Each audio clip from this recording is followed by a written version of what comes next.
तो नमस्कार दोस्तों, आज हम बात करने वाले हैं स्टार्टअप लॉजिस्टिक ट्रांसपोर्टेशन से रिलेटेड या किसी भी तरह का कोई बिजनेस होता है उसमें सेल्स प्लानिंग क्या होता है उसके बारे में। किसी भी बिजनेस के लिए सेल्स प्लानिंग बहुत ज्यादा इंपॉर्टेंट होता है। तो आज हम सेल्स प्लानिंग के ऊपर बात करने वाले हैं कि अगर आपको सेल्स लाना है, बिजनेस लाना है, तो उसके लिए आप बेसिक प्लानिंग क्या कर सकते हो। मैक्रो प्लानिंग में बहुत सारी चीजें होती है, बट बेसिक प्लानिंग आप क्या कर सकते हो जिसके सहारे आप कहीं से बिजनेस ला सकते हो। तो चलिए हम बोर्ड पे आपको बताते हैं सेल्स प्लानिंग के बारे में कि आप किस तरह से कर सकते हो सेल्स प्लानिंग। तो सेल्स प्लानिंग जो है इसको करने के लिए बहुत सारी चीजों की जरूरत होती है, बट जो बेसिक चीजें हम उसके बारे में बात करेंगे।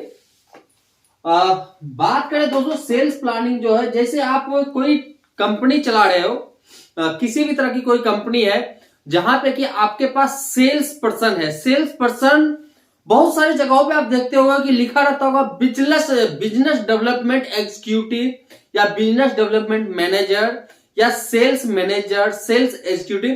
तो ये जो चीजें है ये दोनों दो चीज है। कंपनी बोल भले ही देती है कि मुझे बिजनेस डेवलपमेंट मैनेजर चाहिए, बट बिजनेस डेवलपमेंट मैनेजर और सेल्स मैनेजर दोनों दो चीजें होती है।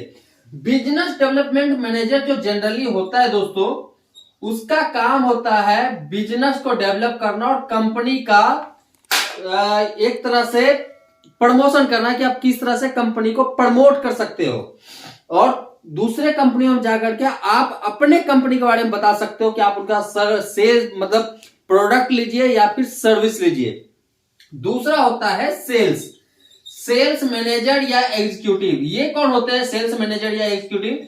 इनका काम होता है कंपनी के लिए डायरेक्ट सेल्स बिजनेस लाना। चाहे तो अगर कोई प्रोडक्ट है जिसको बेचना काम है तो जाकर के बेचे, या फिर सर्विस आप देते हो, जैसे कि मानते हैं कि आपका कंप्यूटर का बिजनेस का काम है, वहां पे रिपेयरिंग वगैरह करते हो तो उसका सर्विसिंग का काम हो सकता है, एसी का काम हो सकता है, ट्रांसपोर्ट बिजनेस में सर्विसिंग का काम हो सकता है। सर्विसिंग मतलब आप सर्विस प्रोवाइड कर रहे हो, ना कि कोई प्रोडक्ट बेच रहे हो। तो ये भी सेल्स एग्जीक्यूटिव या मैनेजर्स के काम होते हैं। तो ये दोनों जो है दो चीज है। अगर कहीं आप इंटरव्यू देने के लिए जाते हो और वहां पे लिखा है कि मुझे बिजनेस डेवलपमेंट मैनेजर चाहिए, मतलब है कि वहां पे डायरेक्ट सेल का आपको काम नहीं करना है, वहां पे कंपनी के प्रोडक्ट सर्विसेज के बारे में आपको बताना है और लोग इससे मतलब कंपनी के बारे में जाने और वो आपसे आकर के कांटेक्ट करे बिजनेस के लिए। तो ये इस तरह का काम होता है। जो सेल्स वाले होते हैं उनका काम होता है डायरेक्ट जाकर के सेल्स करना। सेल्स भी अपने आप में बहुत बड़ी चीज है, इसके बारे में भी अच्छा खासा नॉलेज चाहिए होता है। अगर कंपनी बढ़ाना है तो सेल्स करना आना चाहिए। मुझे ज्यादा सेल्स करना नहीं आता है, मैं सच बताऊं तो, क्योंकि सेल्स का सबसे बड़ा फंडा क्या होता है मैं वो आपको बताता हूं। सेल्स का सबसे बड़ा फंडा होता है पेशेंस। अगर आपके पास पेशेंस है तो ही आप जो है सेल्स कर सकते हो। अगर आपके अंदर पेशेंस है तो क्यों, इसके बारे में मैं आपको बता देता हूं।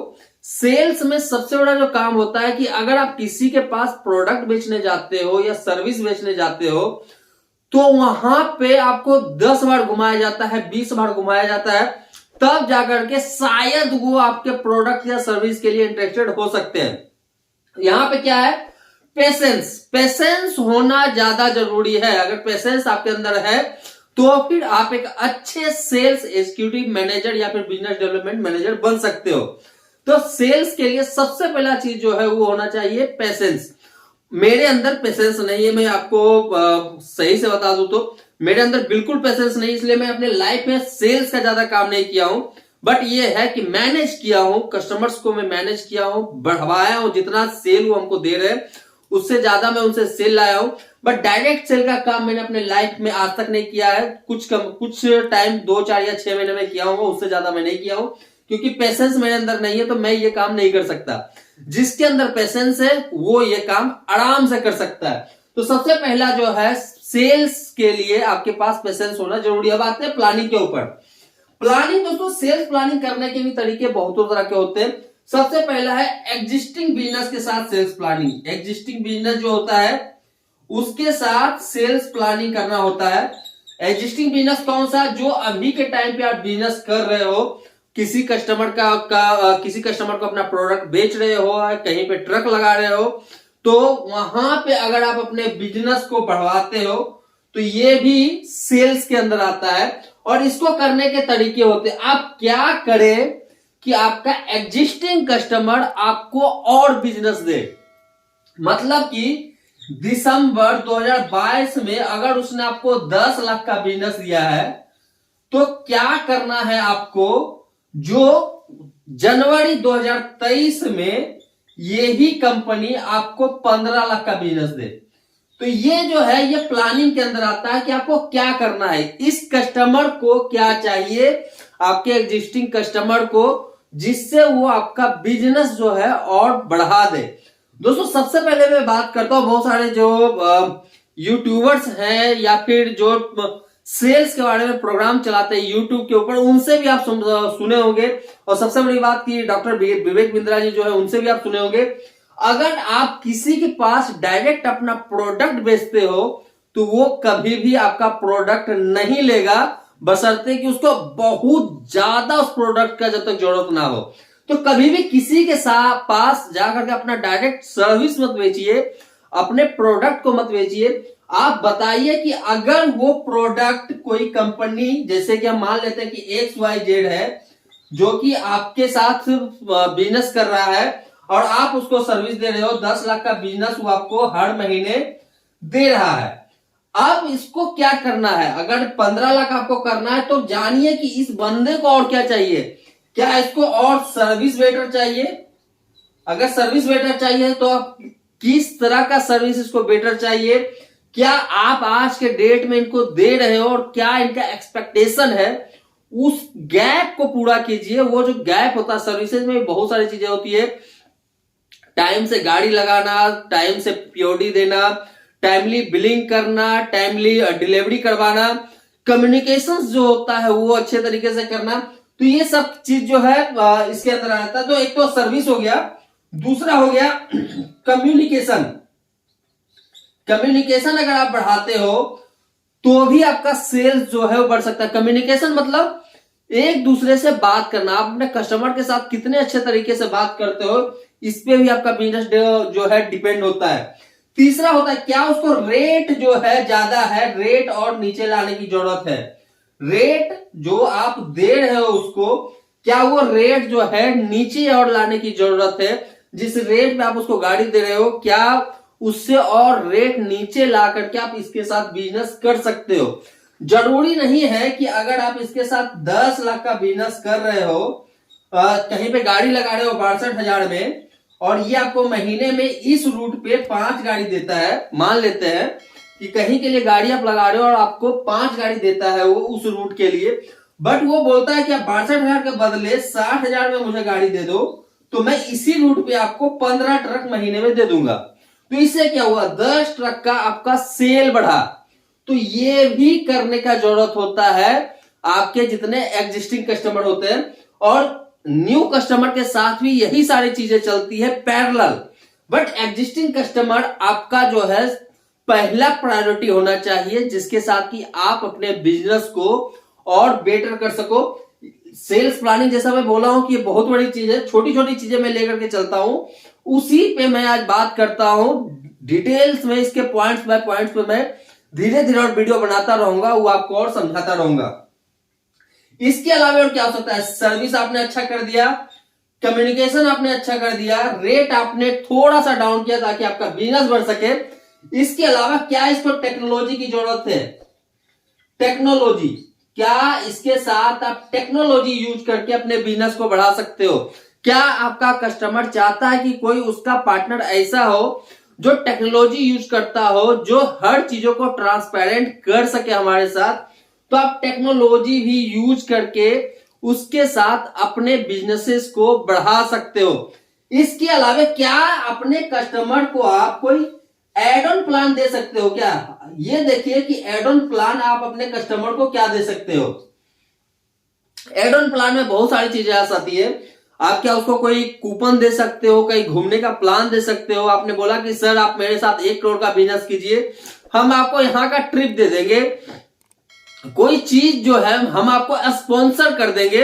ये सब चीजें जो आती है सेल्स के अंदर आती है। तो वो भी आपको देखना है कि क्या आप एड ऑन प्लान दे सकते हो, क्या आप उसके साथ फ्रेट डिस्काउंटिंग पे काम कर सकते हो।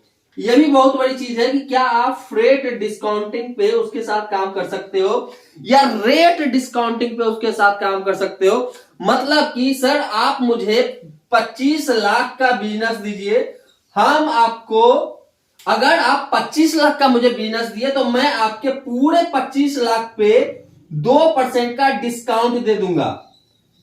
ये क्या हुआ, फ्रेट डिस्काउंटिंग या रेट डिस्काउंटिंग। क्या आप ऐसा कुछ करके अपने कस्टमर के साथ अच्छा रिलेशन बना सकते हो और उससे अपना सेल्स डेवलप कर सकते हो। तो ये भी आपको देखना। तो ये जो चीजें हैं ये एग्जिस्टिंग कस्टमर के साथ है, बट न्यू कस्टमर के साथ मैं बात करूं तो क्या कर सकते हो, उस पर भी हम बात करते हैं। तो न्यू कस्टमर दोस्तों अपने आप में बहुत बड़ी चीज होती है। किसी को अपने ढांचे में ढालना और उसके साथ बिजनेस करना एक बहुत बड़ा प्रॉब्लम है। तो न्यू कस्टमर पे हम बात करते हैं कि न्यू कस्टमर के साथ आप क्या कर सकते हो और किस तरह से बिजनेस कर सकते हो। तो सबसे पहले न्यू कस्टमर मिलेगा कहां, वो आती है बात। न्यू कस्टमर के साथ तो आप तब बात करोगे ना जब आपको कस्टमर मिले। तो वो मिलेगा कैसे, वो हम बात करते हैं। तो मिलेगा कैसे, अब उसके लिए हम सोचते हैं कि उसके लिए हम क्या कर सकते हैं। तो सबसे पहले दोस्तों आप अपने एरिया में जहां पे भी आप बिजनेस करना चाहते हो उस एरिया को आइडेंटिफाई कीजिए जहां से कि आपको बिजनेस मिल सकता है। तो सबसे पहले क्या करना है, एरिया को आइडेंटिफाई करना है कि वो बिजनेस आपको कहां से मिलेगा। उस एरिया को खोजना है कि वो बिजनेस आपको कहां से मिल सकता है। दूसरा, आप जो बिजनेस दे रहे हो और जो प्रोडक्ट आप बेच रहे हो मान लेते हैं, तो क्या आप उसमें सर्विसेज या फिर प्रोडक्ट जो एसक्यू होता है वो बढ़ा सकते हो। तो एसकेयू हो गया या फिर सर्विसेज हो गया, क्या उसको आप बढ़ा सकते हो। ये भी सेल्स प्लानिंग के अंदर आता है। तीसरा हम बात करते हैं, अगर आप कहीं पे बिजनेस करना चाहते हो तो क्या अगर वहां पे अपना सेटअप है तो सेटअप के जरिए आप बिजनेस कर सकते हो या फिर आप थर्ड पार्टी क्या बिजनेस बढ़वा सकते हो। थर्ड पार्टी बिजनेस मतलब क्या होगा, थर्ड पार्टी बिजनेस किसी और के थ्रू अपना बिजनेस बढ़ाना। ये भी हो गया, सेल्स का ही पार्ट हो गया। इसके अलावा क्या हो सकता है सेल्स प्लानिंग के अंदर, क्या आप फ्रेंचाइजी के जरिए बिजनेस कर सकते हो। तो फ्रेंचाइजी हो गया कि आप फ्रेंचाइजी पार्टनर बनाइए और उसके सहारे अपने बिजनेस को बढ़ाइए। तो क्या फ्रेंचाइजी पार्टनर बना सकते हो। आज के डेट में मैं बात करूं तो बहुत सारी ऐसी कंपनी है जितना उनके अपने ब्रांचेज नहीं है उससे 2 गुना फ्रेंचाइजी के जरिए वो अपने बिजनेसेस को कर रहे हैं, चाहे वो लॉजिस्टिक ट्रांसपोर्टेशन इंडस्ट्री हो या दूसरी और की कोई इंडस्ट्री हो जहां पे कि डायरेक्ट सेल या फिर सर्विसेज का काम होता है। तो ये भी एक तरीका है कि क्या आप फ्रेंचाइजी बना सकते हो, वहां से अपने सेल्स को जो है डेवलप कर सकते हो और बेच सकते हो या फिर वहां से सर्विस दे सकते हो। पांचवा बात आता है, अभी हम जैसे ट्रांसपोर्टेशन और लॉजिस्टिक के बारे में बात करते हैं तो इसमें बहुत सारे डिवीजन बिजनेस होते हैं जिसके ऊपर लोग काम करते हैं। अलग अलग टाइप के सर्विसेज होते हैं जिसके ऊपर आप काम करते हो।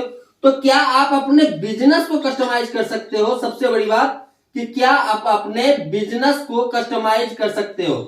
कस्टमाइजेशन जो है अपने आप में बहुत बड़ी चीज है। अगर आप अपने बिजनेस को कस्टमाइज करके बिजनेस करना स्टार्ट कर दिए ना तो आपको प्रॉफिट बहुत ज्यादा मिलने वाला है। और जो बिजनेस कस्टमाइजेशन है ये भी अपने आप में बहुत बड़ा चीज है। इसके ऊपर भी एक कम से कम 300-400 पन्नों का बुक लिखा जा सकता है। तो ये जो है ये 5 चीजें मेन मैं लेकर के आया हूं जो आपको बता रहा हूं। अब जो एरिया पर अगर आइडेंटिफाई करते हो तो यहां से आप जो है डायरेक्ट सेल्स कर सकते हो।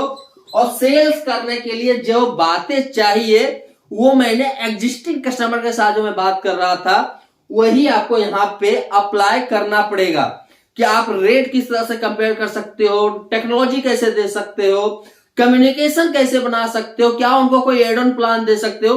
तो ये सारी चीजें आती है जो कि एरिया आइडेंटिफाई करके डायरेक्ट सेल्स के अंदर आती है।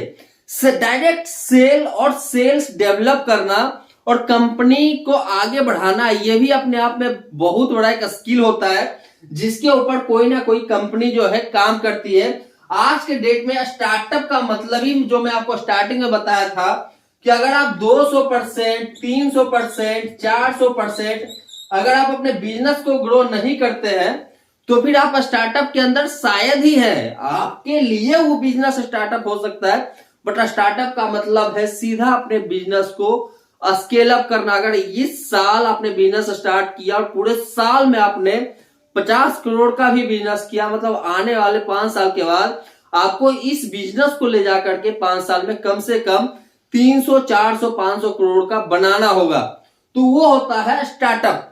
तो चलिए आज के लिए हम सेल्स के अंदर इतना ही रखते हैं, वीडियो अच्छा खासा लंबा हो गया है, तो हम दूसरे पार्ट में फिर बाकी के जो सेल्स प्लानिंग की जो बातें हैं उसके ऊपर हम बात करेंगे और उसमें जो चीजें हैं वो भी हम आपको बताएंगे। तो दोस्तों आज के लिए था इतना ही, सेकेंड पार्ट भी मैं इसका लेकर के आऊंगा और उसमें बाकी के चीजों पर मैं बात करूंगा।